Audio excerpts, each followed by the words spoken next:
what was it? There was this whole. Um, if you were to take an aphrodisiac, you can't take night. I'm trying to think of what it is that paramedics might use on you. So you can't take like Viagra and blood pressure. So like you can't take like Viagra and nitro. That nitro. Thank you. Because one shot kill. They're doing studies where it depends on the amount. Actually, for certain times, if you take a very micro dose of nitro when you have a certain aphrodisiac, it will do the opposite. It's like almost like taking adrenaline. What's nitro used for? I think isn't it just like kind of like Cardiac. yeah. So usually you use so it's nitro. like adrenaline? Sorry, like, why am I getting all confused? I literally do this for a living. No, If we it's give not you a good. nitro, if we give you a nitro patch and you're having chest pain, it helps like vasodilate. Helps like it's more for your cardiac system. But the other thing is that so the whole no drinking in pregnancy. The reason why you're not allowed to drink is because they haven't determined a safe level where we could say 1 beer a week is safe for you and your baby won't have any fetal alcohol. So they just say none at all. So they just say none at all because there's no threshold. But now there's again new studies that even for a adult, 1 beer a week shrinks your brain size. So it's like, so what is that doing to the baby who's forming their brain, and you're stopping? It's like the whole if you take caffeine within the first hour of you waking up, it links to your adenosine, and it doesn't let your adenosine grow, which means that let's say when you wake up, you're slowly getting adenosine. You're waking up, right? Like that's your energy level. It's waking up. When you get caffeine, it'll stop wherever it is. Mm-hmm. So you're supposed to give yourself an hour so it can peak. Then you get the adenosine. Then it'll link. Yep. And that's what I found is that when I started doing that, like I never drink caffeine for the first hour I wake up. I found I don't need to take naps anymore. I found that I needed to take a nap when I would like take caffeine. Like as soon as I woke up, like I would be tired and I would crash. Yeah. And I didn't realize that until same thing. Camille sent me a medical study. He's like, hey, try it. It's like it's for your adenosine, which is I didn't even know what that was. I didn't know what adenosine was. Yeah, right? no. I was looking into it. I'm like, damn, dude, let me give it a shot. It worked. And you know what?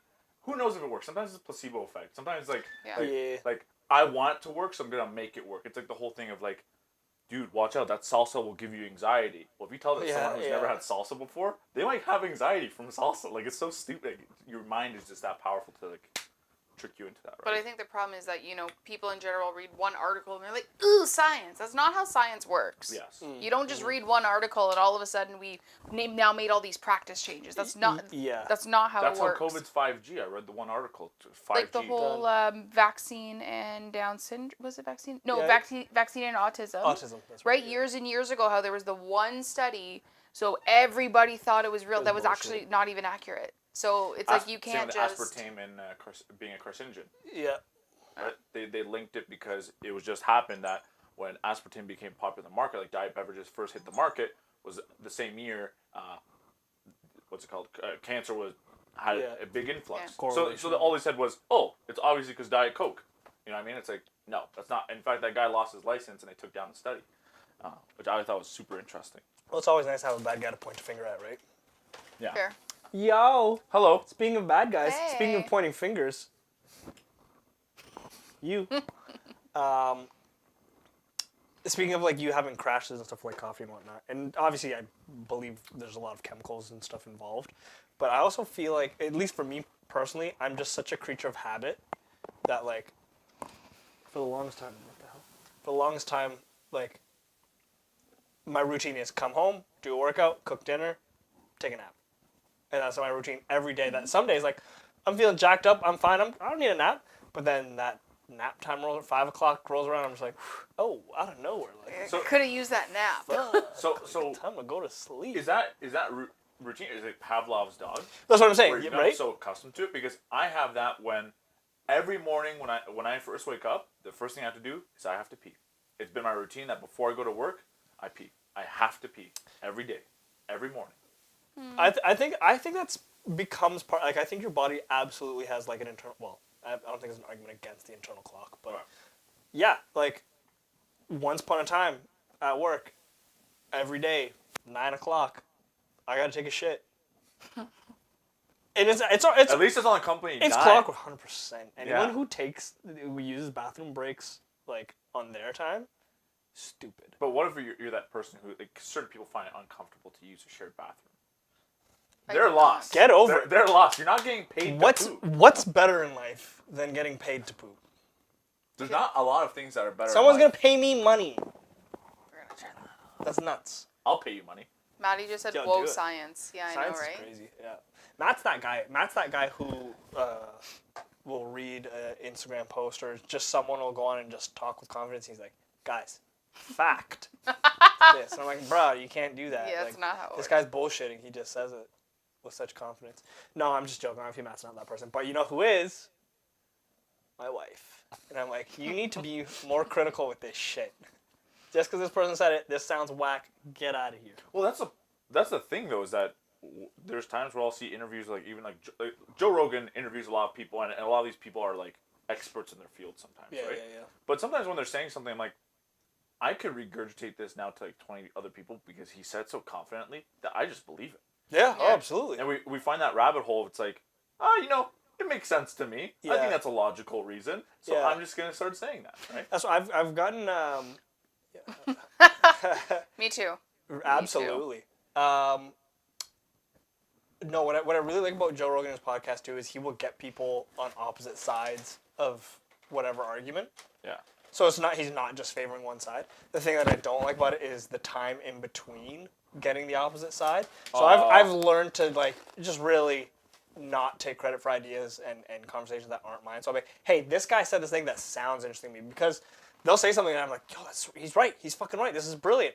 And then I'll be like, this is awesome. I'll start spreading that information. 3 weeks later, Joe Rogan has someone of the opposite opinion on it, and that guy says something, and I'm like, oh, fuck. Like, You're like, I'm an idiot. maybe this guy's right. Like, shit. So the good example actually that it reminds me is like when COVID first started, he brought like a doctor who basically said like that COVID was basically like, this is like the end all be all. Like it's gonna be lethal. It's gonna be killing everyone. I remember because I was like kind of scared. Like I was like, Yo, dude, like this is it. Like this pandemic's gonna destroy our planet. Like I'm gonna lose my job because I'm gonna be dead. Like I was more worried about my income if it's the loss. same guy I'm thinking of, though, in fact, his estimates were lower than what actually happened. Like, he was saying something like, oh, in like a year, there'll be 400,000 deaths in the United States alone. The state's fucking... like they ran. were- Oh, that's a challenge. Watch this. Only 400K. We'd be number one any day. They just start shooting people like, oh, look at this, look at this. COVID killed them. COVID. Yeah. They like labeled the gun COVID. Oh, smart. You know, COVID was very deadly though, but the thing was, yeah. unless you experienced it firsthand, where it was one of your family members who passed or someone you know who passed, it seems so distant and like, oh, whatever, like it's just COVID. Well, maybe just COVID to you, but not to someone whose family died. Yeah, true.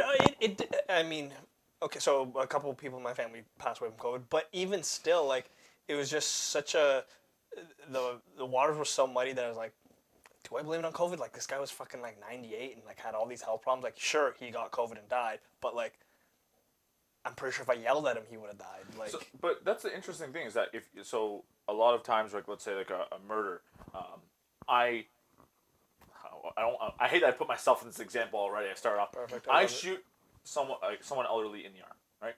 And the cause of death would be that they had, let's say like an artery something, right? Sure. They wouldn't say the cause of death is my bullet killing them.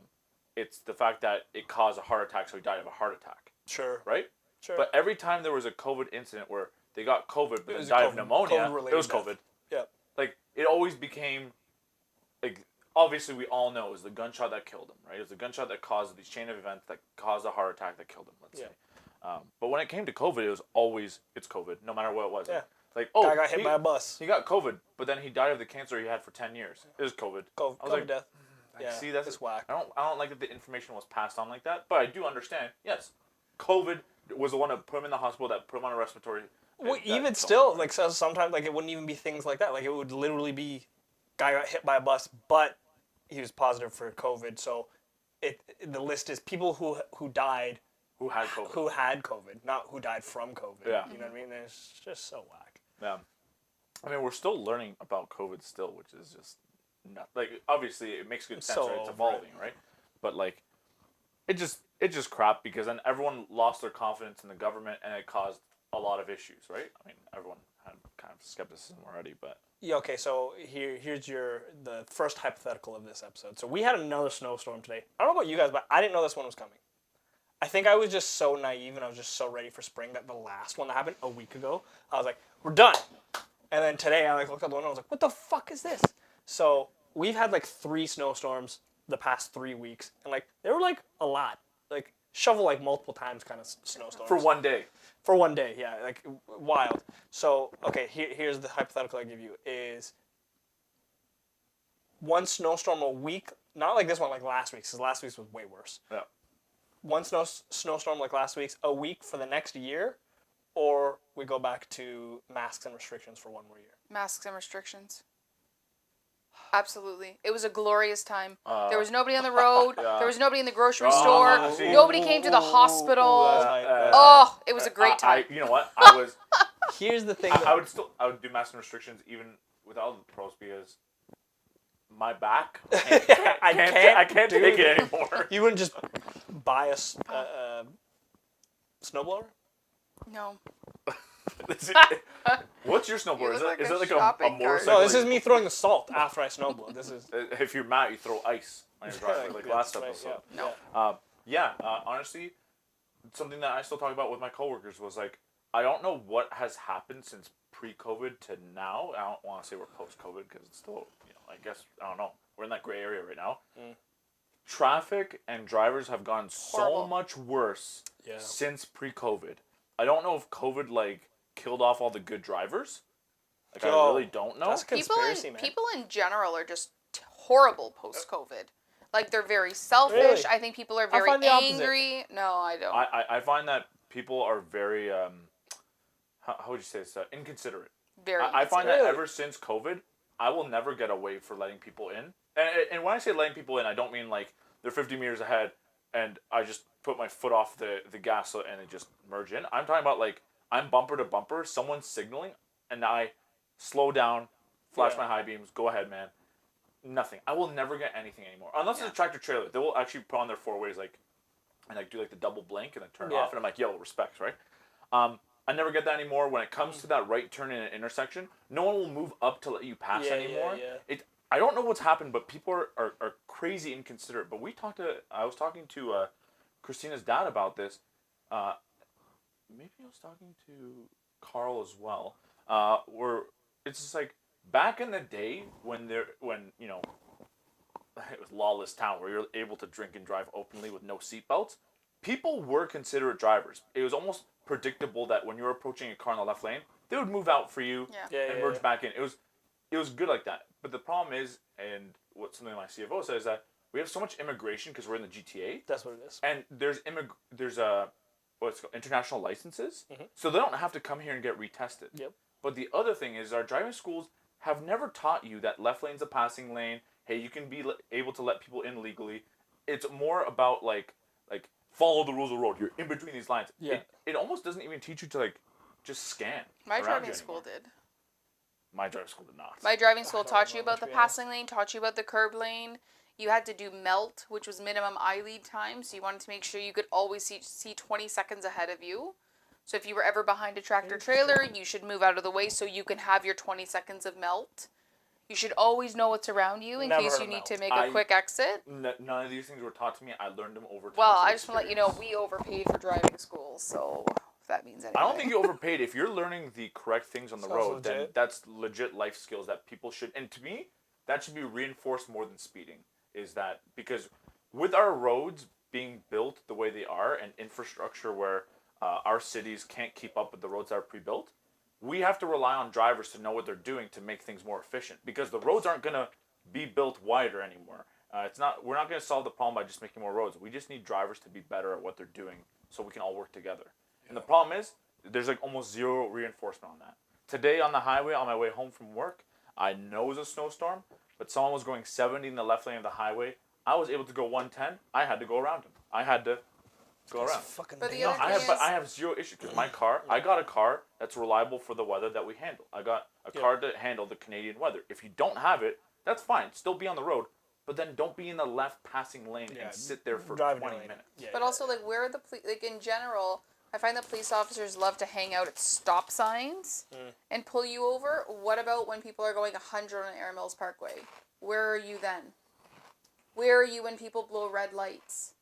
Where are you? Like they always, I just feel like they never So- seem to be in like the places where they should be, and then they'll catch you at like a stop sign. So where would you ideally, as a driver, to help the greater good of all drivers, where do you think is the most efficient spot for cops to be, to help, to help us be more efficient with traffic?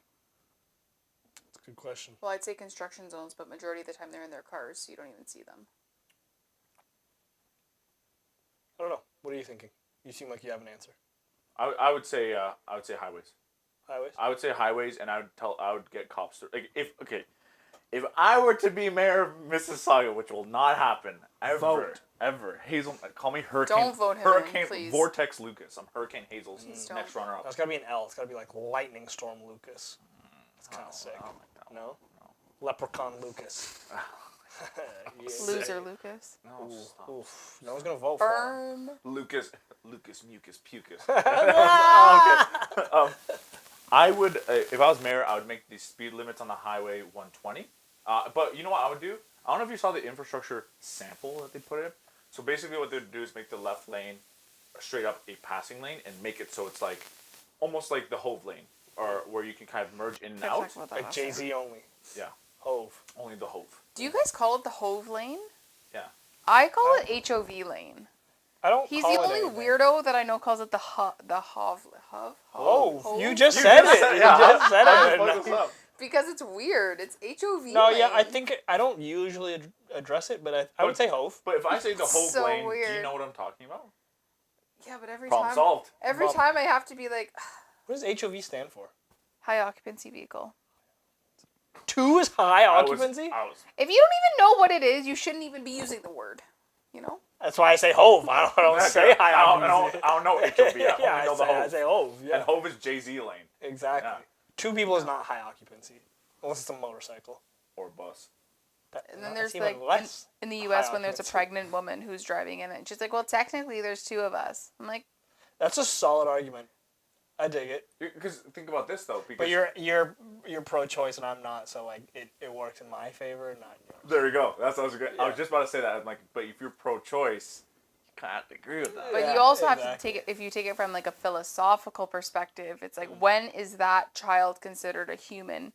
Because I think it was, I think it was, It's an elf until No, no. I was gonna say, what is it ever? like, when are they What is it? considered a life? Which I think, Right. I think it's Kant who says it's upon birth. Who? I think it's Immanuel Kant.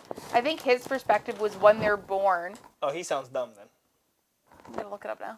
Yeah, good, because I thought you were gonna say, you're referencing Genghis Khan. Like, I don't trust Definitely opinions. nothing that I guy don't like says. his opinion. Immanuel Kant sounds like an idiot. Kant. Oh, sorry. Cunt. That's what I said. Okay, so slightly different topic. I gotta say this because this is a funny ass story that happened at work. Not entirely a different topic because we're just going from COVID to talking about Asian people. So like, there's kind of a link there. I think, right? That's fair. So, anyways, I'm working in the warehouse and it's just me and my Filipino coworker. Now you guys know exactly what I'm talking about. Yes. So me and this Filipino guy. Maddie. So we're working, and this truck driver shows up, and this guy is like straight from China Asian. Is that ignorant of me to say? Probably, but I'm gonna say it anyways. What if it's accurate? What if it was Korea? But what if it was a connecting flight and he's not technically straight from China? Oh, boom! Yeah, he had to stop off in Vancouver for sure. Yeah. So he showed like thick Asian accent. My Filipino coworker goes and he unloads the truck, and then the guy comes to me to sign the paperwork. And I already know what's coming, and so does my Filipino coworker. He knows what's coming, and I'm like, all right, like let's just do this thing. I signed the paperwork, and he's like, I was gonna do an accent, but I'm not gonna do it. And he's like, oh, can you print your name? And I'm like, sure. I write Lee, and he looks at the paperwork. He's like, I see his like eyes light up, and like I'm just turned back to my desk doing my stuff, and he literally like leans. Like if you're facing this way, he like leans over as if he's like trying to like he's trying to kiss me or something. He's like, what's your name? And I was like, Lee. He's like, what are you doing with a Chinese name? And I was like, I know, man. He's like, oh my god, and he just starts like he's like rubbing me up, man. Like his hand is going from my shoulder to my waist, and he's like grabbing my hips and stuff, and he's just like so happy that my name is Lee, and I was like, yeah, man, yeah, I know, I got a Chinese name, haha, whatever. And then he walks away. He skips away. He's so fucking happy. So he leaves now, and my Filipino coworker like stumbled over, and he's laughing, and I'm laughing too. I was like, yeah, you fucking see that, man? He's like, I knew that was gonna happen. I was like, yo, but did you see that? How he was like trying to fucking make out with me, and, like rubbing up my body and shit. He's like, what the fuck? No, he's like, I didn't see that. And I was like, yeah, man, it's fucking weird. He's like, pull it up on the cameras. And I was like, okay, sure. I was like, what time is it now? Subtract 2 minutes. Boom, let's go. So I pull up the cameras, rewind it, and there I am standing at the desk, and this Asian guy starts walking towards me. And he's like, oh, he's coming. Here we go. And I stopped and I was like, hey, that's you. It wasn't even the Asian guy. It was him walking towards me because I guess I rewinded too far back. So it was the Filipino guy walking towards me, and he thought it was like the super Asian guy. I was like, brother, that's you. And he's like, oh my god, I'm being racist to myself. It's like, you fucking idiot. Like, you guys look nothing alike. You are being racist. You guys look nothing alike. You just saw an Asian man and you thought it was this guy. What a jackass. Sorry. But, okay, so you, well, both of you, I guess, being people of science, check out this. Oh, no, I fucking told you guys about this. This is kind of loses its point. We were painting at your house about the argument about the debate with American history. I don't recall. Just say it again. Just say it again. I'll say it for you guys because it's really funny. So we got into this debate at work about basically BLM, slavery in America, Yikes. rights of black people. For anyone who doesn't know, my take on it is a supposed fairly controversial, but I stand by it.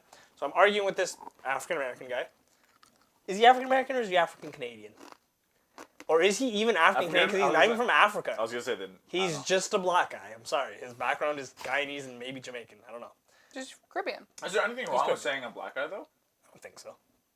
I mean, some people shit their pants, but like I'm a white guy, and I will be classified as a white guy to any other race 100%. You'd be classified as the devil. Yeah, sure. So we're arguing about, everything I just said. And he's saying how generational trauma is the reason why black people are in the state they're in America. That's why they're poor. That's why they're struggling. That's why they're, deprived beings, addicted to drugs, gang violence, whatever. I was like, okay, but like you can't blame generational trauma on everything. Like at the end of the day, you have accountability. The only way you're going to break generational trauma is make good decisions. You can't just blame it on everything. He's like, yeah, like generational trauma. He's like, yeah, I wake up sometimes and I'm quick to anger and I don't choose he's like I always choose violence. I don't pick the peaceful way out of things. And he's like I always wonder like why am I always so angry? And it's probably because my ancestors were slaves. And I was like, well, it's not really how generational trauma works, but like sure, like you being an angry individual could be a derivative of your generational trauma, sure, but like not like that. Like we gotta get in a little more depth. It's not like that simple. What would be applicable as generational drama? Trauma. Well, generational drama also exists. My uncle was an asshole. Yeah. Exactly. Generational trauma, like if I'm going to use a very vague example. Poverty? Yeah, maybe, but like more specifically, let's say husband number one is abusive and like beats his wife and stuff. And ignores his kids, goes out drinking, whatever. So then the kid is going to have starvation for attention. So he's going to seek approval for everyone and not really have any self-esteem. Sure. And then his kid learns from that, and now his kid sees that his dad is always seeking approval from people and maybe has some abusive qualities himself. So this kid now seeks approval, but now has an eating disorder.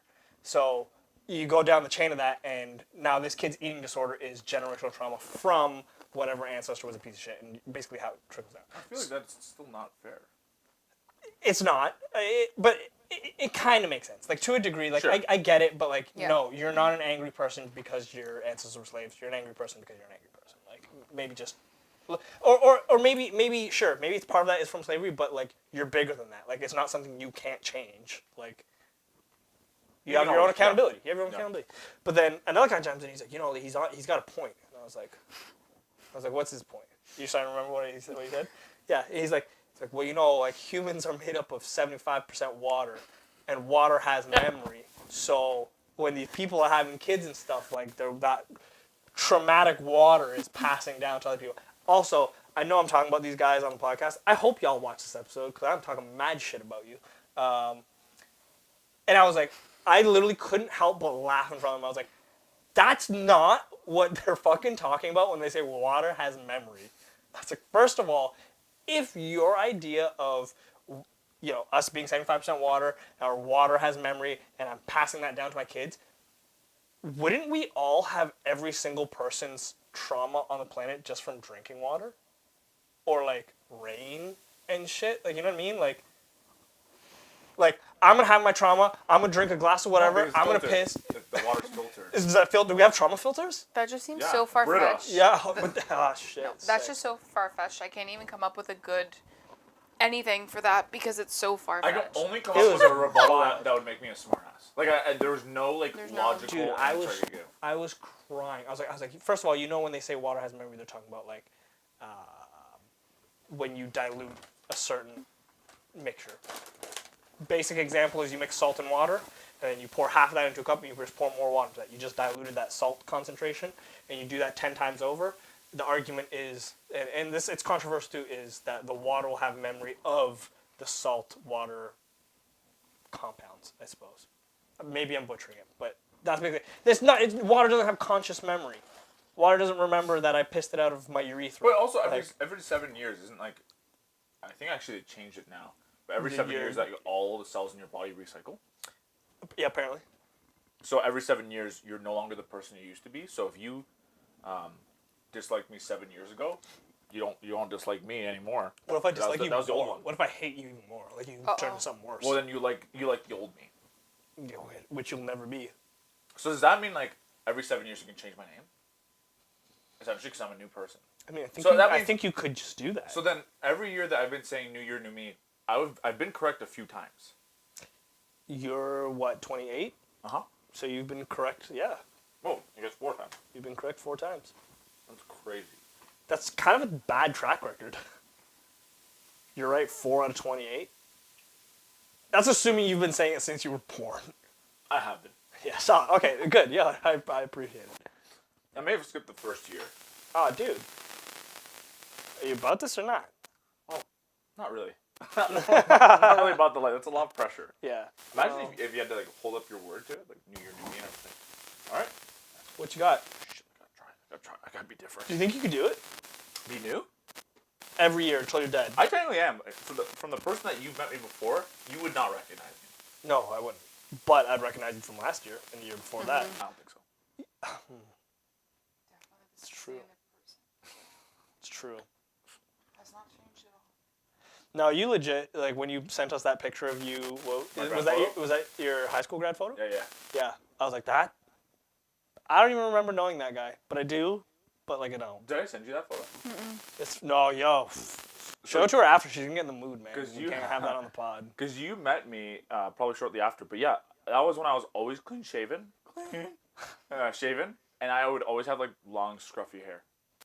Right? Like I never used, like my haircuts would be buzz cuts until it grew out to it was uncomfortable, buzz cut. And I used to just not really. Maybe it's the facial hair, but like, yeah, I mean, like even your face just looked different. Like I was like, that's just a different person. Yeah. Also because I used to be really chunky monkey. A lot of people don't know that. But let's switch topics a little bit. Go ahead. There's always this huge argument that always bugs the shit out of me. Now, obviously, our situation here in the GTA is different, but the whole rent versus mortgage thing. The whole argument that I always hear is, well, if I can rent a property for $1,600 a month and the mortgage is $1,600 a month, I should just be able to have a mortgage. Like, do you not understand how that works. how utilities work, closing costs works, all that good stuff? Property tax. But also down because payment. it's not feasible. So the average rental price here in the GTA for a 3-bedroom, I think, is $2,800 a month, right? So, average 3-bedroom. The average 3-bedroom here in GTA is also $890,000, right? The mortgage for $890,000. Well, it's because it's all of. I guess Ontario, not really GTA. Sure. And Ontario has the pockets where you can get $400K. Anyway. Yep.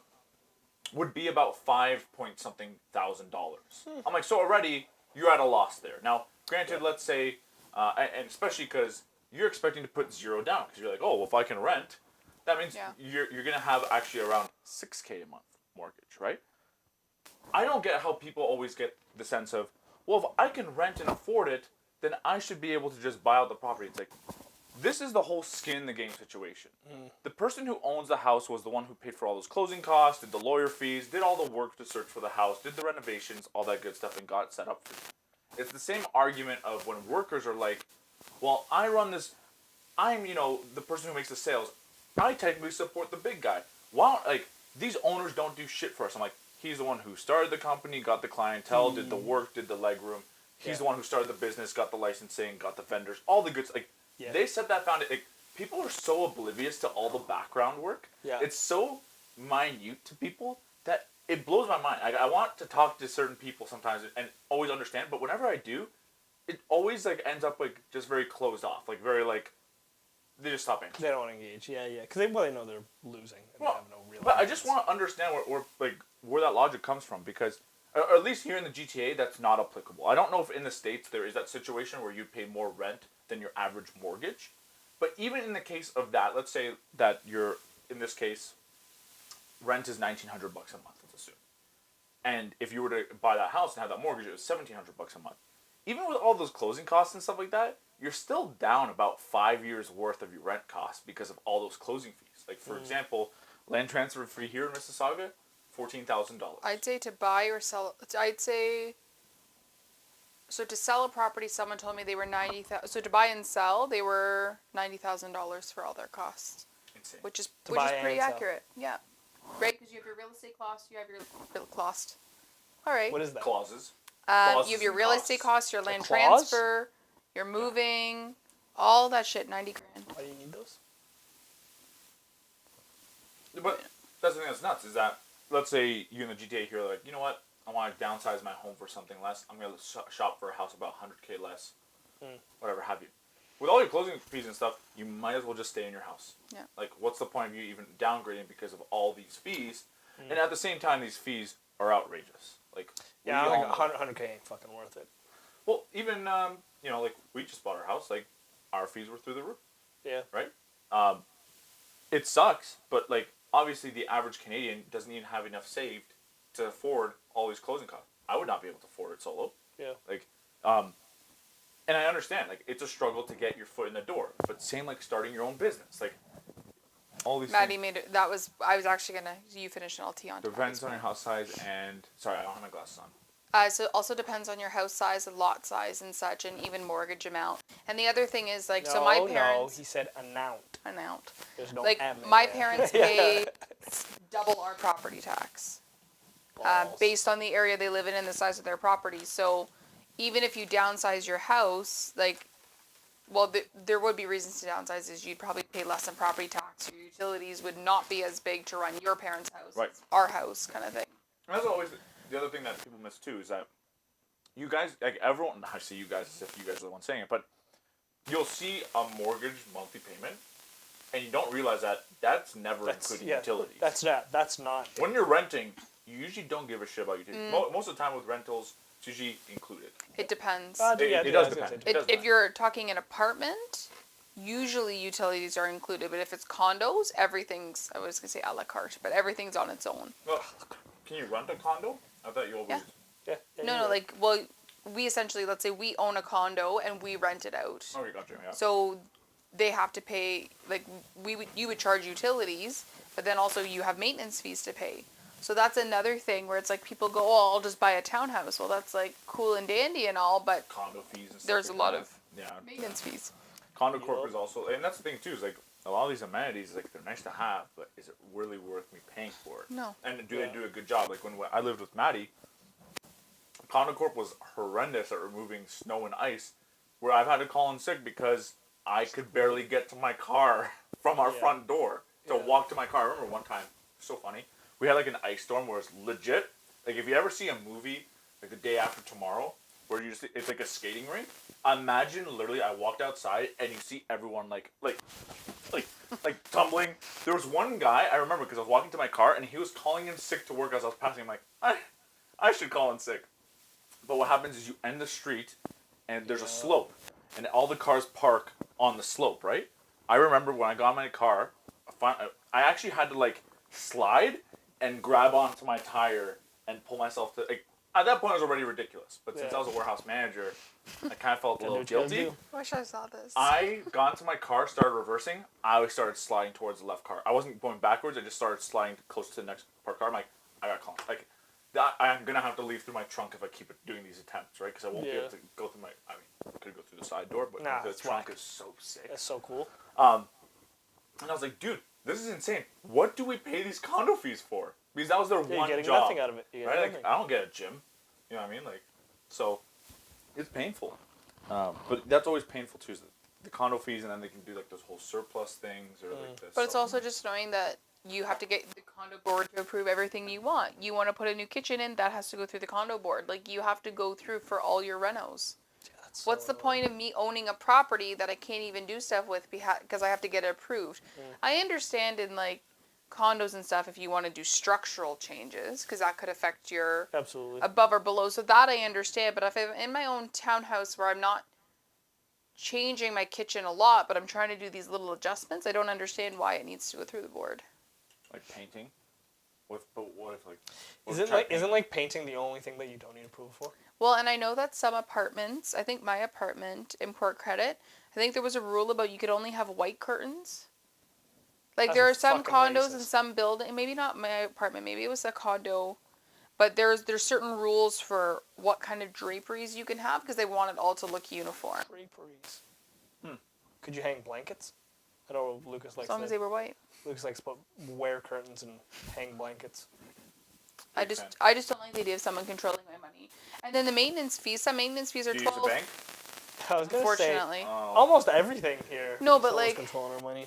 they're $1,200-$1,500 a month sometimes for maintenance fees. That's nuts. They don't even maintain anything. Not even composure. They're Most freaking. condo corps I know literally do not contain their composure. Because when I had like the parking pass, I didn't have it. Like they were like sent me like a really passive aggressive message. I'm like, calm down, dude. So they made that fake pass. Yeah. I had nothing to do with that. This guy's trying to get me fucking arrested or something. What the hell? Couldn't you even get arrested? It's condo corp. Like, it's kind of like I don't want to find out. I don't know. All I know is I asked myself, was it even worth buying a house? Should we have just put our money in the bank and traveled and rented our whole life and then just never buy a house? you know what though? It's because Now we're in debt forever. Quite I don't frankly, know. that sounds kind of sick though. Right? Traveling forever. But you know what it is? I think even for us, is that we were both sick and tired of living with our parents. Like for even just the peace of mind, and I think renting. I don't want to say it's throwing away money. I think if you're doing it for a good cause, There are like, purposes. you can't afford it, and you need that peace of mind, or you have a toxic It's relationship still with your parents. tough though. It's money that you're never gonna see back. Yeah, I mean, I But agree. but yeah, it's not nothing. It's not 100% wasted. But yes, you're buying shelter.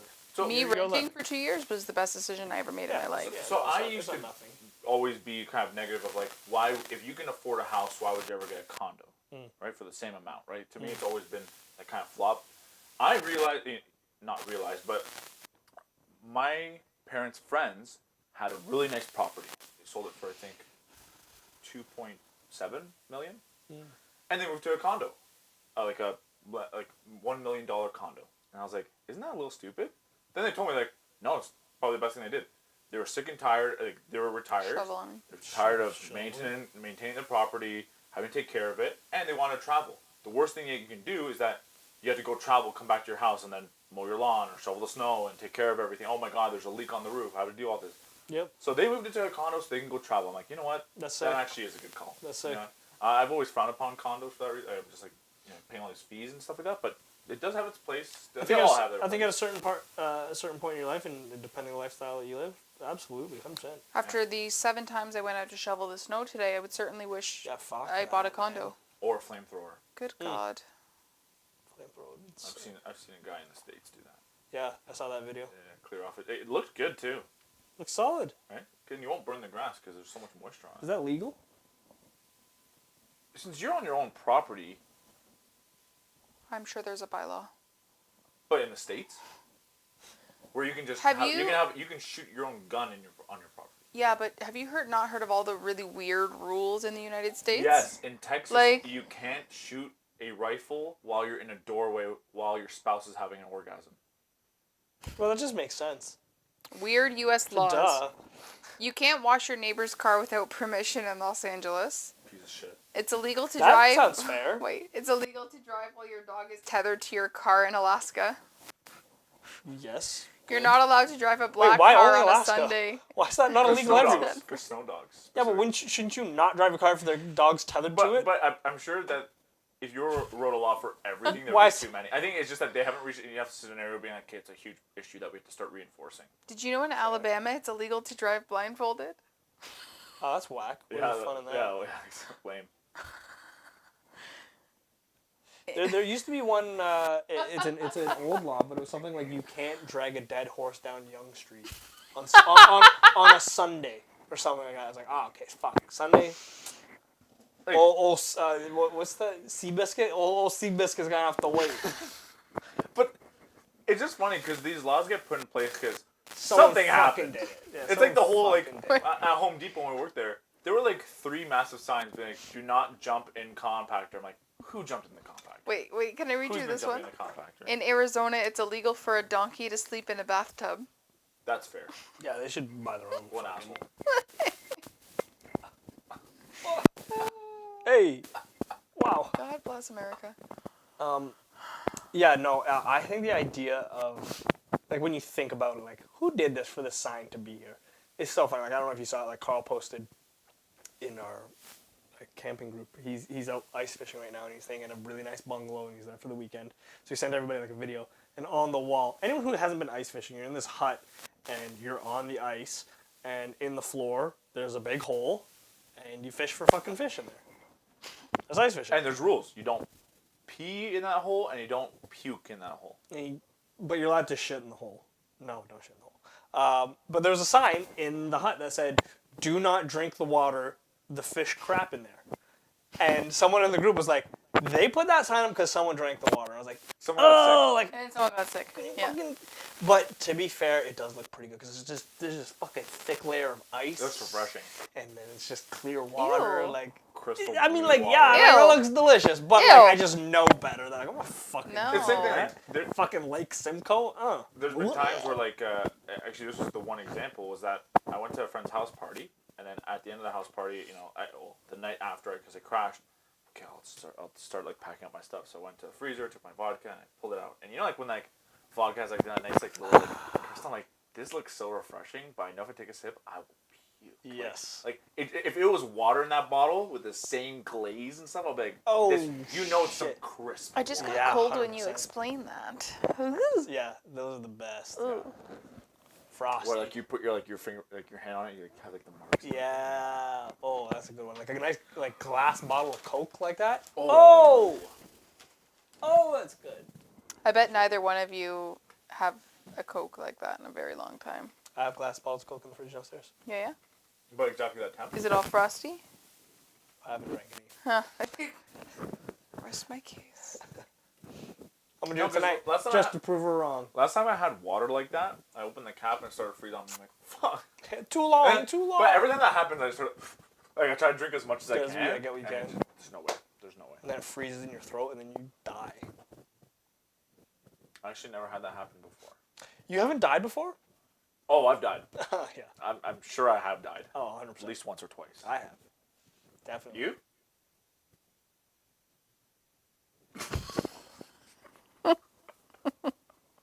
Yo, you know what? She just died when I asked her. Thank God. We don't have to listen to Lee and he was shit. Question I wanted to ask you, based on those, you know, the more I've said this before on the podcast. I'm bringing up the Fresh and Fit podcast. Have you guys seen the Fresh and Fit guys? No. The Fresh and Fit podcast. It's like a men's podcast. It's this guy like speaking to men, you know, trying to empower men and whatnot. And I'll admit they make some decent points. Where I'm like, you know what? You're not wrong. Before on the podcast, I've said I don't know how I feel about them. I think I know how I feel about them now. I think they're kind of morons. I definitely think like the more you watch it, you could tell that these guys were like, and maybe I'm wrong, but you really get the vibes that these guys were like once like super losers who couldn't get any attention from women at all, Okay. and then they made some money and they grew up and they got fit, and now women want them, and now they're like, fuck you, like, now I've got all the power, and there's like this animosity in them. Oh Yeah. God. And like just the things that they speak about women in broad strokes and whatnot, and they're like, oh, women do this and women do that. And granted, I'm sure a lot of women do, but I was like, yo, everything they say, legit, 100% of the women who I really know and interact with on a regular basis are not that person at all. Like, you're just hanging out with shitty women. Because they have the money, so they, Well, that's they the thing. attract the wrong crowd. But what I'm just saying is like, yeah, just like rolling better circles, man. But same thing, if you're a girl who, or a guy, and you're incredibly attractive and wealthy, you're gonna attract a lot of people who just want to use you or just want to. Well, take like the that's on benefit of the you doubt to like just to filter that. yeah. It's on yeah. If you invite, obviously, sometimes people will lie and deceive you. Sure. And that's what may have happened is that they had 3 encounters in a row where someone deceived them. So that's their first intake now is that, oh, you know, it's the same thing that if I had the interaction, and this is very out there, that a specific race, the first 3 interactions I had with a specific race were that this race had assaulted me, yeah, I would have a very bad stigma against that race. In fact, I could start saying very negative about it because my experience, my truth, is this about that race. So then I may become racist because I'm really hesitant about hanging out with that certain race. Because I'm like, every interaction But- I've had so far was dangerous. But just because you've had, okay, so just because I went out, like when I was online dating, just because I had 3 really shitty dates or whatever, or talked to a bunch of guys who ghosted me, doesn't mean that every single man on this planet is horrible. You're bigger and better than that for sure. So it's like for women to be like, oh my god, all guys are trash. I'm like, well, you think all guys The are guys who trash, you're just like giving attention guys think to. all women are trash. So maybe you two people who always find trash just need to find each other, so, Yeah. and then we'll all be happy. but you know what? The other issues that I'll see like a lot of, I don't even know what podcast this is. Fresh and Fair. I should probably Google it to see who these are because I could be referencing You them. just like mumbled that. You might be. You might be. So essentially, like, they'll always interview like all these girls and ask them for opinions, but then It's the them. way the girls respond, though, I'm like, gosh, well, no wonder the guys are so pissed at girls because of the responses. 100%. It'll be like, would you date a guy who works at McDonald's, but he's constantly working on himself, and you know that he's like in there but he's studying law, and it's like, no, because he currently has no value. Yeah. And it's like, Oh, oh, I well, would agree. well, you know why? It's because guys date for girls that they genuinely like, you know, regardless of value, where girls always seek value. I'm like, okay, that's not always true. It's just that the one person you ask gave you Is a piece of shit. This piece So, of yeah, shit. stop opinion. talking I pieces wouldn't of say shit. that Start talking guys to women who have always- their heads on the shoulder. What was you said? Men always date women who have value. What did you That say? men will date girls because of like not factors of like where I see myself with this girl and stuff like that. It's usually that guys will date because physical. like it's physical and Yeah. because honestly, like let's say you make me happy. Honestly, if your income was a lot lower than mine, I don't think it would bug me, Yep. right? Because our connection is very like it doesn't really matter, right? Where a lot of girls, again, this is not my opinion, is like where they'll say a lot of girls look for what a guy can provide. So Yeah. though I may be a stud, you know, if I can't provide what they need and their lifestyle is super bougie, they won't look for me. But at the same time, there's merit in both because if I'm someone where my lifestyle is, I want to be successful, I want to be ambitious, I want to keep growing, and someone who, you know, is a potential candidate has no ambition or drive, that just doesn't work for me, right? Same thing, like it's the same principle of if I'm dating for the point of having a kid, and I interact with someone who has no interest in having a kid, well, okay, well, our futures don't align. It's just as simple as that. It just, I'm looking to have a kid, you're not, so why would we give this a shot knowing at the end of the day I'm not getting what I'm looking for, Yeah. Yeah.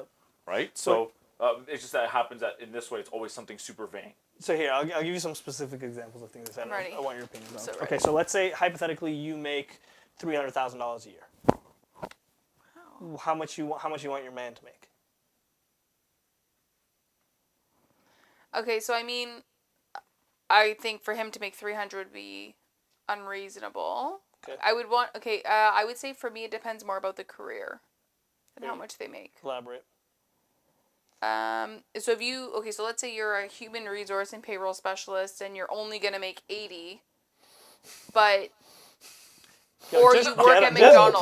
Just get him. Just No, say no, his no. name. Just say his name. No, but I'm Only. trying to say like No, but if you're only gonna make 80 and I'm making 300, for me it's that you're a human resource and payroll specialist. But if you work at McDonald's and you make 60, I'd be like, oh, works at McDonald's. So for me, it's more about the title. So what if he worked at McDonald's but made 90? He made more than the human resource. Well, it depends what he does at McDonald's, because we all know he's not making What that about flipping burgers. but what if I was flipping burgers, see but what's- I had a wicked contract? Yeah. He flipped the best fucking. He flipped that shit real good. You Best walk in- into McDonald's, I'm the one who says fries with that. Yeah. But I make that. You want an ice cream? I'll fix the machine. Ice cream's down right now. It's psych. I got it. Does that bug I you? wouldn't. Okay, let me. What? Does what bug me? Go ahead and finish. Okay, let me Does go it? back to the. Let me go back to the question here. Would it bug me if my partner made less than me if I made 300K? I'm not asking if it would bug you. I'm just asking how much would you want your partner to make? Is there a value? I think that's hard to say, because like nowadays, even making 100 is hard. Is it though? Is it? I think it's Yeah. easier. I feel like it's easier. don't than I think what's it's. that I think exactly. I But think it's the old it's- 60 is the new different. 100K. Yeah. Like I remember when I was first looking at going into school for my career, I was like, I can't wait to make 60K. Then when I started making 60K, I was like, what the this fuck ain't is it. this? Yeah. this ain't it. A minimum wage. Yeah. Feels like minimum wage to me. No, I stand by my statement. So, what was your statement? I still, yeah, I don't remember. Wow. So you don't stand by your statement then. Clearly you don't not. even have a statement. I would want him to probably make 80 to 100. I would say. 800, but you're fine being the breadwinner. I mean, So you'd yeah. you'd support him in I mean, Are but you with trying that, to start- simple terms. so Are you with trying that, to make us fight? so with that salary, he can punch him. No, okay. With that salary, he can support himself. If I've done my undergrad and I've done my master's and I've worked Okay, in my position, but then assuming, I deserve that. Assuming you have a $300,000 salary and there's a certain lifestyle that you want to come with that, because yes, he can support himself, but I'm assuming, and correct me if I'm wrong, but I'm assuming if you made $300,000 a year and he made $80,000 a year, you're not going to want to live an $80,000 a year lifestyle. You're going to want to live a $300,000 lifestyle. At that point, you're not going to live one lifestyle and have him live the other. You're gonna elevate him to your level. Surprise. No, but So you're gonna support him a little bit. But I might want him to do more household. So if I'm the main breadwinner and I'm making 300K and I'm working 12-hour days, Sure. then I would. I don't want to Sure. say expect because I don't like that word, but I would hope that He would make up for it. in dinner different would ways. be ready. Sure. The house would be clean. So Sure. if we're gonna go traditional gender roles, but we've now switched the roles, Sure. then if I'm making that much money Yeah. and working those long hours, then I would expect things at the house to be more handled. So let's say then in this hypothetical scenario, you're making $300,000 a year. He doesn't work at all, but he's gonna be the stay-at-home dad. Are you cool with supporting the relationship financially? Again, you have a great connection with this person. It just happens that the one downfall may be their income. What's the reason for them not working? They broke their toe. The government's racist and won't hire them. They have the water memory from their trauma. Exactly. Yeah, the water. Their grandma drank Aquafina instead of Brita. It's funny because Dasani. The baby, the fetus was like, Yeah. That's some such trauma. That's That's such some a tough question for me to answer, though, because I feel like it's socially acceptable for the man to be the primary breadwinner and for the woman not to work. But Yeah. I feel like if the roles are reversed, that's not socially acceptable. And At I think all. that's true. I don't know why, but I think that is true. Because That the is woman that is the supposed to reality. stay at The gender home and roles take one. care of the kids. Yeah, your traditional gender roles. Now, is that because that's just the way things are? Like, is that a society thing, or is that just how we're built, kind of thing?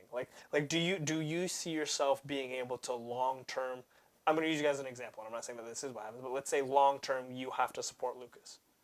Maybe that is what's happening. Let's say long term you have to support Lucas.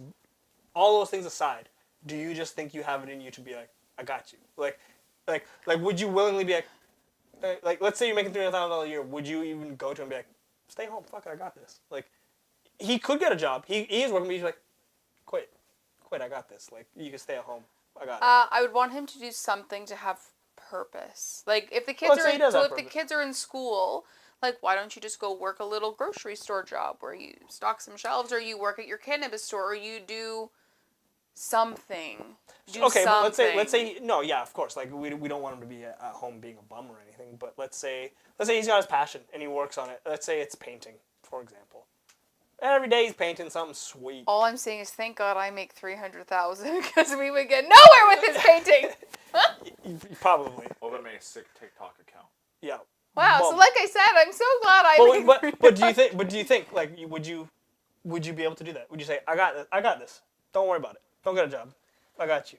Knowing the personality I am and the work ethic I have, probably. I think You would be down to do that. Probably. But I think the thing that we both looked for in each other was ambition. I think you and I both looked, because even when we both first started dating, we both were getting our degrees. We both were upgrading on both of our jobs as we met each other. So it kind of showed that we were both You're kind of both headed, on your paths. in our paths, and I think we both continue to do so. Like we all know, like for example, we talk about this ad nauseum about where my career is focused, about getting some experience and then trying to get change in June and all that good stuff to help out with certain things, right? And I think it's all in mindset. It depends on the person carries themselves in a lot of ways. for Like, sure. The way I would see it, if you asked me the same question, it would not bug me. If I was dating, so if you were flipping burgers but making great income, if you were happy, I really don't care. I'm very much, I see things very differently, and I know that it can sometimes seem selfish, or not, or it could seem completely selfless, where it's like, for me, if I were to get a 20K a year increase, but my new shift would be 10 a.m. till 6 p.m., I would not be able to accept that.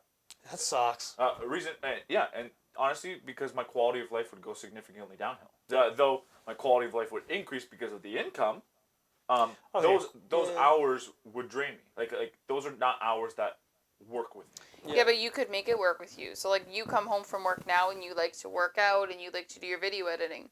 So you would just need to do your workout in the morning. Right. Like that's where it's you need to balance true, I of what guess. your lifestyle Compromise. is You have to and compromise. so like are you going to turn down a job that would give you significantly more income where you could actually pay down your mortgage faster and you could go on that trip you always wanted to, or are you going to be like I'm just content?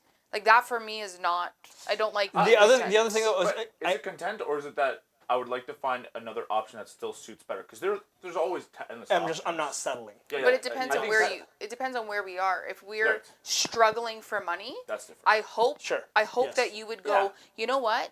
This is not really where I want to be, but for my family, Batten down the hatches. I get will it done. sacrifice and Yes. I will give up my 6 to 2. Absolutely. And that's absolutely If that's the different. scenario. I think if you're like at that pinch point where it's like I need to step Beggars up can't be choosers. to do it. Yeah. Yeah. And you know what's funny? Because even before we got a house, I got a second job, right? And the reason why I got a second job is because my first job's hours. I love. I like my work. I think the salary is okay. It's a good experience, a good lesson learned. And honestly, I need to stay in there to get experience, so that way I can get that salary I want down the road through that experience. So to me, I was like, okay, I would like to get a second job. I also like my second job. So what happens is that if I look for a career that's 10 to 6, and the new salary, the 10 to 6 now eliminates both my other jobs. So both job 1 and job 2. True. And it can make a similar, I don't want to say similar, maybe I'll make a little less than the new upgrade, but I'll technically work less hours total.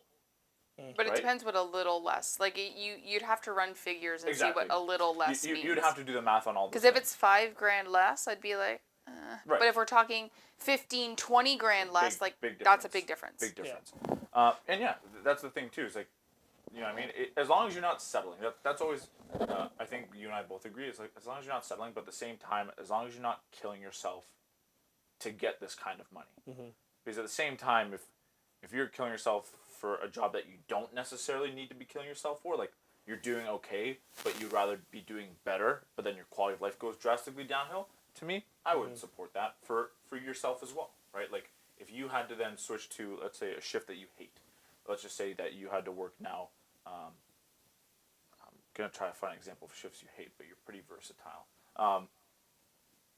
Overnight shifts, 100% of the time, 6 days a week, right? Rather than 5 days a week, 6 days a week. You never get to see your family at home, but you're making like 20K additional hours, but you absolutely hate it, but you think it's worth the income. I would tell you to outweigh your options. I would tell you, be like, Yeah. is this healthy for you? Because But- if you're coming home stressed now and you absolutely hate this job, and you're coming home dreading, being like, I hate these hours, but I guess the money. I hate these hours, but I guess the money. I would tell you, let's find something a little better. Right? Like I would tell you, I wouldn't tell you to, settle. I would tell you, keep searching. Keep your eyes open for something that works a little better for you. Doesn't mean the next opportunity that offers $20K more for shittier schedule will be the one you jump on, but you should, for something else. Mm-hmm. Right? Sorry, so to circle back to it, because where I think this gets interesting is, and the points that they make on that Fresh Fit podcast, this is one where I don't entirely disagree. Look, one, he says, like, men are more willing to support their partners than the other way around. And I do think that's, I think agree with that's, that. I think I agree with that. And when I've had that Because- conversation already is where, when we have a kid, I was like, just stay home. Like, we've looked at our finances as it is right now, and I can support us, so... But stay it home looks with kids, better, like, if whatever. you say your wife is a stay-at-home, oh, that's so nice, oh, she takes care of the No, kids. I agree. There's But definitely when- a social But aspect. if we go to my cousin's engagement party, and I bring my stay-at-home husband, Yeah. that's, like, immediately everyone's gonna be like, It seems emasculating and stuff. I Yeah. don't agree with it, but I see that. But it's okay. So here's the point that they made that I thought was interesting, is that women who focus on their careers and put aside families and relationships to hit a certain target are actually hurting themselves. And his reason for that is, the same hypothetical is, let's say you make $300,000 a year. On average, more women, maybe not you, but more women are going to say, okay, I want a man who makes the same as me. Like, I'm not going to be the breadwinner. I'm not going to be the one supporting him. Like, that's stupid. Like, he's going to support himself. And we want to live a $300,000 lifestyle, so he's got to make at least what I'm making, or at least close to what I'm making. So, $150,000 up. So, the thing is okay, if she's looking for a man who's making $150,000 up, she's looking for some guy who's in the 1%. Realistically. Yeah. So, she's just hurt herself. So, she can only now find a man within the 1%. So, what the fuck? Whereas a man, so the equation for women is the more money you make, the less options you have. But for a man who makes $300,000 a year, who's willing to support his woman, who's willing to say, fuck, stay home, I don't care. I got this. The more options. The more money you have, the more options you have. yeah, but think about that. So that woman that makes a $300,000 and she's in that top 1% too. I would say that they're more likely to meet other people in the top 1% at different functions. Sure, but, like she still has less options. She still has less options than the man who's making $300,000. Because Yeah, but because maybe she's still that's old. not a bad thing. Maybe Maybe not. not. Maybe not. But she is Like, her. Maybe it Because is actually. then it she's is. automatically getting rid of all the. Because here's the problem with that is the guy who makes $300,000 a year. Realistically, and maybe this is the truth that I don't agree with, but it's pretty common. Is if you're making so much money and you're supporting the woman and you reach a certain dollar value, more often than not, guy's gonna be like, okay, I'm supporting you. I'm the shit. Like, I'm gonna do what I want because I'm providing this lifestyle. I'm the 1%. Sure, you're my main girl, but I'm doing some shit on the side. Yeah. That's the thing, though. So this woman now who wants to have a committed relationship, who wants to have kids, all this and that, can now only get the 1% men, but the 1% men don't want to settle down, don't want to have committed relationships. And the reason they... Fuck, man. The more I'm talking about it, the more I'm agreeing with their points, and I kind of hate it. So... What was I just saying? Because I just went through like 10 points in my head. You're talking about how the top 1% The 1%. guys usually don't want to be settling, where Yeah. the top 1% women Right. want to. So they were saying like women are basically born with their value, and men have to earn their value. Again, another point I don't entirely disagree with. Women hit their peak value again by their standards, young 20s, when they look their best. They have less experience, if not virgins, which is appealing to a lot of men. Like, they just need to look hot. You look hot, you're at your peak value. That's all they bring to the table. No, sorry, that's not all they bring to the table. But that's what the men. Ugh. That's what the men look for. Because as we said, is Ugh. men look for physical attraction. They don't look for, can she support me? Is she this? You know, basically what we were saying before. So she's got her value based on what she looks like. So again, their prime. Let's say young 20s. A man hits his prime. Let's say mid-30s to 40 when he's finally established himself. He's got a good paying job, he's got a good salary, maybe he's got his own place, he's got his own car. That's when women start to say, this guy's worth something. Because he ain't shit when he's 20 and he's dead broke, he doesn't have a car, his mom drops him off to work, he's living at his parents. No one wants him. He's shit. He's got to earn his stuff. So the thing is when women have their value at their young 20s, again, I'm not saying this is everyone, and this is where I disagree with them because, again, most, if not all, the women who I respect and hang out with aren't that person. But in their young 20s, in their prime, they sleep around a lot because they're like, I'm the shit. A lot of guys want me. I'm doing what I want. So then when they have their value, they exercise it. So now when a man hits his value, he exercises it. He's now like, I've got all my shit. I've got money. I've got my car. I've got my house. Chicks want me now. Why would I settle down? But don't you think? So it's like it never matches. But like we say, women have their value in their early 20s, but that's society placing the value on the woman. But we kind of Like always, as True. men, Yeah. as men, you say, "Ooh, that woman has value because she's young and hot and has fake boobs." For sure. But so that's what society is setting on the women. I don't Yeah. think I have value at 22 because I'm young and spunky. But you're also the outlier in all of this. You have your head on your shoulder, and you're one of the specific women who I'm talking about when I say the people who I care about and who I hang out with aren't these fucking biddies out there who are just like, oh, I'm fucking hot, I'm sleeping around. No, you have your head on your shoulder. You say, I don't have value until I've earned something. Like you're very independent and work ethic oriented. I just think women who act. I feel like women do a disservice to women. Like I think women. I think we've come. 100%, I think we have 100%. come so far for our independence to show that we have value in the workplace, that we can lead teams, that we can do all that. And I think that a lot of women. How do I say this? Like kind of ruin it for all. kind of ruin it for everybody. But I feel like, For sure. I feel like, but 100%. men, And that's like really disheartening when it's like I've worked as hard as I have for what I have, and because you've had experience with other women or women do this, or women in their 20s want to have children. Well, I don't want to have children right now. Yeah. So that doesn't mean that I should be out of the running for anything It's these just general because I'm a woman terms in my and 20s. Observations that are. but it's, I I, don't feel like like that. men have the same case, right? Like think about Andrew Tate trying to set an example for misogyny. I think brings a lot of the men down too, because a lot of men are like, I don't really agree with those points, but it puts me almost in a category, right? But when you think of men, think about how much better it is to hire a man in the workplace. Like they're usually, I'd say usually they're more assertive. I'd say there's not as much drama and shit talking with men. Definitely. They don't have children. There's a lot of drama and shit talking, but it's just never taken personally. It's less. not cattiness, it's less, though. Exactly. It's less acted Right? on than with women. But the shit men- talking is 100% there. Some men now are taking paternity leave, which I think is super awesome because dig I it. think It's your kid. it's your kid. You should be able to take time, but think about as a woman, if they were to put you and me up against each other with the same qualifications and they're not going for a quota, I would And I assume they still would look- pick you. And I still looked at like this, and you look like that. Oh, duh. I will get chosen. But I think they would pick you just because you're not most likely not going to take a 1-year maternity leave. You're going to be very dedicated to your hours. Those are factors. Those are factors. It that- is funny as someone in the career of employing people.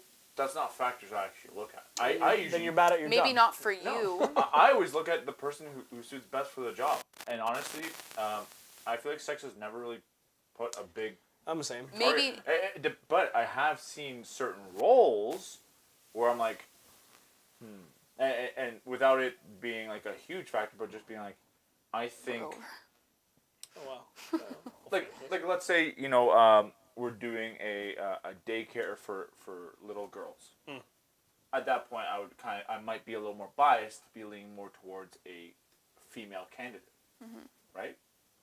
Out of comfort for everyone, but I feel like I usually do it out of a logical sense. I don't do it as if she's gonna be taking mat leave soon. Unless that person's like pregnant and applying for a job, then I might factor that in. That she's gonna be here for so and so time. She's gonna be gone during our fiscal end year, and she's our accountant. Yeah, that might be some troublesome stuff. But that might be you nowadays. But so I did a project a couple of years ago where we looked at, I think it was like the top banks or big companies in Canada. Their entire board of directors were all men. Now, is that because men are most qualified? I'm not trying to get all feminist here. And maybe. Is that because men are the only ones who are qualified, or are there other factors why women are not on those board of directors? Okay. You're telling me no woman's qualified to be on them? Well, maybe that's not. Maybe that's not it. But is gender the only unifying factor there, or like were they all European too, or Asian or whatever? Like, you know what I mean? Like there's all these factors that they could be, but we identify one and keep one, which I think is and we kind of interesting. choose that as a target. A good example is one time I worked in a workplace, and this was not one unemployed people. It just happened that it was all white people, coincidentally. And when I say coincidentally, I mean because every of the other races who applied, they bombed their interviews, like horrendous, like to a point where it's like we want to have diversity, like, but the people who are coming into incorporate the diversity are not the right candidate, and this is where we run into the whole. But who was interviewing them? Catch-22. Well, it was actually probably the one non-white guy in our company. Because I'd be interested. Because if it's an old white guy, let's say who's in his 60s at the time. There might be some biases in there. Yeah. But what if that person that's was also still not fair to unbiased? say. What if the candidates again sucked? Because that was the case in here. That all those candidates kept sucking, and we were trying to force diversity, but I didn't want to force diversity just to be like, okay, well, we have to be diverse, so we have to hire the next black. You should be hired based on qualifications. That's what is happening right nowadays with the police force and firefighting. Is that who cares about who's best for the job? We need diversity. We need diversity, and I think that is the wrong side of the spectrum. 100%. We should, but again, as you're saying, if it's an old white guy who's biased to hiring other white people, well, yeah, that's incorrect. That's wrong. If it just happens coincidentally that our work culture is not diverse because the diverse candidates are terrible, there's a reason for that. Well, we got way off The only topic. problem is you can never. How do you distinguish that that's true or not? Do you call back the candidates? Do you get them to re-interview? No. Guys, things are getting fucking heated, and They we're are already getting heated overtime. in here. Jesus. What a shame. Looks like you guys have to tune in next week. What are you guys grateful for? Diversity. My parents. Gay. So lame. Can I say that? Probably not. But I did. They've done a lot of work on our house. They did. Very That's thankful nice. for them. Honestly, yeah. No. You said diversity. You can't take it back. The diversity in our parents. Oh, you got it. No, but honestly, both of our parents, Christina's more so than mine, have been just stellar at helping. They've been there almost every day. Wow. They've done stuff even while I was at work. They were That's at awesome. home for 8. Like I would come home from my work and they've already been there for 5 hours, sweeping, cleaning, painting, finishing stuff. Like that stuff makes our life super easy. And you know what? Not a lot of people have those resources. And our parents both didn't have those resources when they got their first homes. They didn't have any help to paint. They had to do it all solo, right? And so, you know, we're very fortunate to have the support because we almost always had like 4 or 5 or even sometimes 6 of us on the go at all times in the house, right? So we were able to fully sand, wash, and paint our entire house basically in 2 days. Yeah, 2 or 3 days total. Yeah. 11 rooms, which is insane. Thinking about double coating all the ceilings, all the trim, taking off all the doors, the lights, everything, right? So amazing, phenomenal.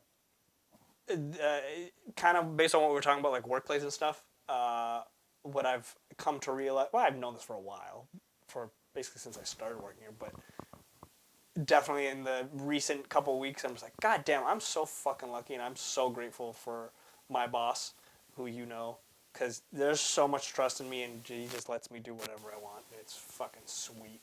That's good, man. Definitely love the. I'm so lucky. I'm so lucky in that sense, and I know it. Honestly, having a good relationship with your boss is huge. Like it could be a make or break sometimes in the workforce. You know what's awesome sometimes is like sometimes he'll call me and we'll just talk. Huh. And I'm like, That's this was sick. Like, cool. And I'm like waiting for like a, hey, I need you to do this. And he's like, oh, all right, see ya. I'm like, what? Oh, is it? Like, Yeah, just oh, casual. okay, cool. Very casual. Yeah. I have that with my boss too. It's I fantastic. like it a lot too. Yeah. No, that's one of the things I didn't, like even all my other jobs, like I was like, my boss is whatever. But I never considered like, what makes a great boss? Yeah. I was Well, like, a good work relationship. bosses suck, whatever. And then now I'm like, holy shit, this is fucking magic. So I agree. yeah, that's a big one. That's a big win. Anyways, we're gonna keep a heated discussion, but you guys aren't invited. So See you.